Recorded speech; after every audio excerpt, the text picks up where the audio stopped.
Hello दोस्तों, आज TV में एक बार आपका फिर से स्वागत है। दोस्तों, आज की ये जो इम्पोर्टेंट वीडियो है ये रिलेटेड होगी हाईटेक फार्मिंग से। और हाईटेक फार्मिंग में भी जो सीडलिंग प्रोडक्शन का काम होता है, जैसे कि पौध उत्पादन का जो कार्य होता है, उसके बारे में ये वीडियो होगी। और हमारे एक फ्रेंड, आप कह सकते हैं कि हमारे एक सब्सक्राइबर और हमारे एक यूज़र जो आज टीवी से लगातार जुड़े हुए हैं, छत्तीसगढ़ से पंकज जी हैं। वो हाईटेक फार्मिंग से रिलेटेड प्रैक्टिसेस फॉलो करते हैं, यानी कि उनकी अपनी एक नर्सरी है और उन्हें प्रॉब्लम होती है कि ये जो सीडलिंग सेटअप करना है या सीडलिंग्स ग्रो किस तरह से की जाती हैं, उसके बारे में उन्होंने हमसे एक मैसेज के थ्रू रिक्वेस्ट की थी कि हम उन्हें टोमेटो यानी कि टमाटर और ब्रिंजल यानी कि बैंगन की जो सीडलिंग्स होती है वो कैसे तैयार करनी होती है, किस तरह से उसका जो फर्टिगेशन शेड्यूल होता है वो हम इस वीडियो में आपके साथ डिस्कस करेंगे। और आपको मैं बताऊंगा कि किस तरह से आप अपने घर बैठे इस वीडियो के ज़रिए से इस फर्टिगेशन शेड्यूल को फॉलो करके टमाटर और ब्रिंजल यानी कि बैंगन और टमाटर की अच्छी खासी सीडलिंग्स प्रोड्यूस कर सकते हैं। क्योंकि आने वाला जो टाइम है ये टमाटर और बैंगन के लिए काफ़ी अनुकूल टेम्परेचर आने वाला है, क्योंकि ये दोनों ही क्रॉप्स लगभग एक जैसी हैं और इनका फर्टिगेशन शेड्यूल भी काफ़ी हद तक सेम है। तो इस वीडियो में हम डिस्कस करेंगे ये सभी चीज़ें। अगर आप चैनल पर पहली बार हैं, सब्सक्राइब कर सकते हैं और ऐसी ही इंपॉर्टेंट अपडेट्स आपको लगातार इस आज टीवी के माध्यम से मिलती रहती हैं। आप हमारा जो आज टीवी ब्लॉग है यानी कि aajtvlive.com स्क्रीन पे आपको अभी दिख रहा होगा, इस पे जाकर भी आप हमारे आर्टिकल्स को पढ़ सकते हैं, हमारे ब्लॉग्स को पढ़ सकते हैं। तो चलिए दोस्तों, वीडियो को शुरू करते हैं और आपके साथ डिस्कस करते हैं टमाटर और ब्रिंजल यानी कि बैंगन और टमाटर की जो सीडलिंग्स होती है, पौध होती है, उसका फर्टिगेशन शेड्यूल। दोस्तों, सबसे पहले हमें इनका जो सोइंग टाइम है उसे समझना बेहद ज़रूरी है। सबसे पहले हम बात करेंगे नॉर्थ इंडिया की, यानी कि भारत के उत्तर के जो राज्य हैं, उत्तर भारत के जो राज्य हैं, जैसे कि पंजाब, हरियाणा, यूपी, दिल्ली और राजस्थान का कुछ हिस्सा, इनकी बात करते हैं। यहाँ पे टमाटर और ब्रिंजल जून जुलाई के आसपास ये क्रॉप लगती है। अगस्त में भी आप कह सकते हैं। मोटा मोटा आप इसे 20 अगस्त से पहले टमाटर को आप अपने फील्ड में ट्रांसप्लांट कर देते हैं तो आप इसकी पौध इसको बनने में लगभग 30 दिन का टाइम लग जाता है। 25 से 30 दिन आप मान के चल सकते हैं कि इसकी पौध बनने में टाइम लगता है, इसलिए अगस्त को पकड़ के आप चल सकते हैं। और इसके लिए जो टेम्परेचर और रिलेटिव ह्यूमिडिटी होती है वो भी काफ़ी इंपॉर्टेंट होती है। टेम्परेचर ब्रैकेट की अगर बात करें, ये बदलता रहता है और ये तकरीबन 30 के आसपास, यानी कि 25 से 35 डिग्री सेल्सियस के आसपास ये टेम्परेचर रहता है। मैं बात दोस्तों हाईटेक फार्मिंग की कर रहा हूँ, यानी नेट हाउस, पोली हाउस की कर रहा हूँ। ओपन में ये जो टेम्परेचर रेंज है ये ऊपर नीचे हो सकती है। इसके अलावा रिलेटिव ह्यूमिडिटी इसके लिए करीब 65 से 85% के आसपास चाहिए होती है।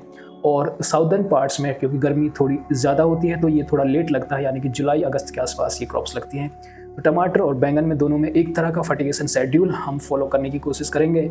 मैं आपको कुछ न्यूट्रिएंट्स के जो टेक्निकल होते हैं वो बताऊंगा। आप अपने आसपास की मार्केट से जो भी आपको प्रोडक्ट मिले आप परचेज कर सकते हैं। दोस्तों, सीडलिंग्स की अगर हम बात करें तो टमाटर और बैंगन की सीडलिंग्स में जो 30 दिन का टाइम होता है, हम इसे 2 पार्ट्स में डिवाइड करते हैं। पहला पार्ट है पहले 15 दिन, जर्मिनेशन से लेके पहले जो 15 दिन होते हैं उसको हम एक तरफ रखेंगे और अगले 15 दिनों को हम एक तरफ रखेंगे।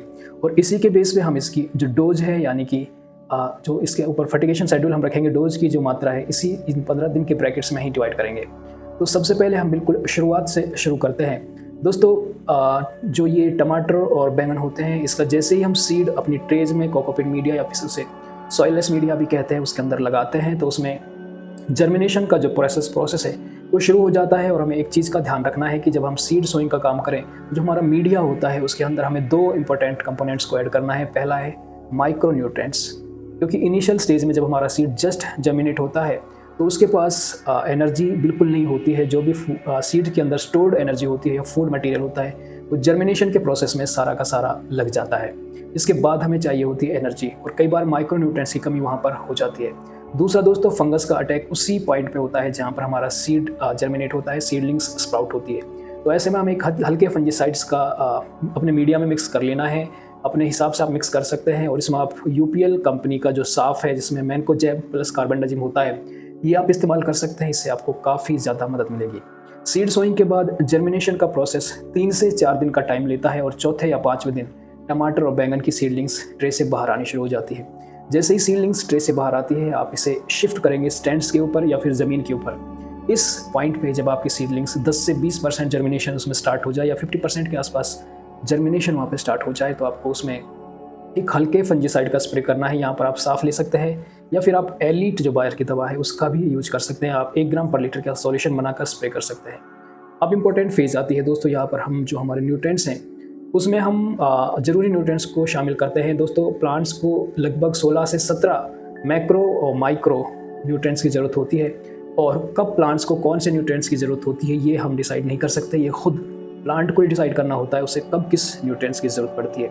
इसलिए उसके रूट जोन में सभी न्यूट्रिएंट्स का होना बेहद ज़रूरी है।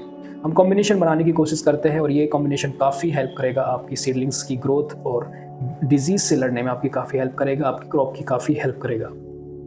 दोस्तों हम इसमें पहला कंपोनेंट लेते हैं, सॉल्युबल फॉर्म में लेते हैं NPK 13-0-45। दोस्तों 13-0-45 से हमें नाइट्रोजन मिलता है और हमें मिलता है पोटास। दूसरा सॉल्युबल फर्टिलाइजर्स हम लेंगे 12-61-0 NPK 12-61-0, इससे हमें नाइट्रोजन मिलती है और फॉस्फोरस मिलता है। तीसरा कंपोनेंट लेंगे हम कैल्शियम नाइट्रेट, और चौथा कंपोनेंट हम लेंगे मैग्नीशियम सल्फेट। दोस्तों इसमें हमने सभी ज़रूरी न्यूट्रिएंट्स को एक तरह से शामिल कर लिया है, इंक्लूड कर लिया है। इन चारों कंपोनेंट्स को दोस्तों हमें मिक्स करना है, अपने एक सॉल्यूशन बना लेना है, और इसकी डोज हमें तकरीबन लेनी है हमारे ईसी जो हमारे पानी का ईसी होगा इस पर डिपेंड करेगा, और हमें तकरीबन 300 से 400 ग्राम ईच सभी चारों कंपोनेंट्स में से लेने हैं, और 1000 लीटर पानी का सॉल्यूशन बना लेना है। उसमें हमारे 4 कंपोनेंट्स को मिला के करीब 1200 ग्राम सॉल्यूशन हमने डाल लिया है। 1.2 ग्राम पर लीटर के हिसाब से ये हो चुका है। आप इसे, आपकी ईसी अगर कम है तो थोड़ा सा और बढ़ा सकते हैं, 1.5 ग्राम पर लीटर कर सकते हैं, तो 350 ग्राम या फिर 450 ग्राम के आसपास आप सभी कंपोनेंट्स में से ले सकते हैं। ये आपका सॉल्यूशन 1 बनता है। इसके बाद आपको सॉल्यूशन 2 बनाना है। इसके लिए आप NPK 18-18-18 यूज कर सकते हैं, और इसके साथ मिला सकते हैं मल्टीप्लेक्स कंपनी का एक प्रोडक्ट है जीवरस। दोस्तों जीवरस के अंदर ह्यूमिक एसिड होता है 12%, और इसके साथ होता है फल्विक एसिड, और ये दोनों ही कंपोनेंट्स प्लांट ओरिजिन से होते हैं, यानी कि प्लांट से ही ऑब्टेन होते हैं। इसलिए आप इसे ऑर्गेनिक फार्मिंग में भी इस्तेमाल कर सकते हैं।